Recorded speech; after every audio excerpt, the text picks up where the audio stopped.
दोस्तों सेलेक्ट परीक्षा study channel पर स्वागत है। इस्तकबाल है दोस्तों। बीपीएससी चेयरमैन का बहुत बड़ा ट्वीट आया है दोस्तों। सीटेट अपियरिंग बीएड अपियरिंग वाले के लिए बीपीएससी चेयरमैन ने ट्वीट किया है। आप इसको देख सकते हैं कि सीटेट अपियरिंग वाले को मौका मिल सकता है या नहीं मिल सकता है। दोस्तों बीपीएससी चेयरमैन से हाथ जोड़ करके गुजारिश करता हूँ कि आप अपियरिंग वाले को मौका ज़रूर दीजिएगा। देखिए वर्तमान में TRE 0.2 यानी में सीटेट बीएड देने वाले उम्मीदवारों की अनुमति देने की कोई योजना नहीं है, यानी अपेयरिंग वाले के इसमें कोई योजना नहीं रखी गई है।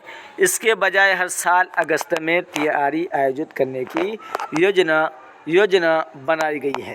दोस्तों जिस तरीके से खबर आ रही थी कि हर साल TRE की एग्ज़ाम होगा दोस्तों, लेकिन इसमें अपेयरिंग वाले को मौका देना चाहिए था, लेकिन बीपीएससी ने अभी तक अपेयरिंग वाले को मौका इसमें नहीं दिया है।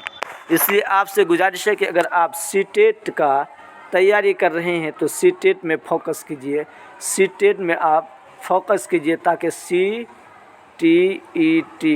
सीटेट में आप फोकस कीजिए ताकि आपका सीटेट का एग्ज़ाम पार हो जाए और अगला चरण में आप इसमें योग्य हो जाइए।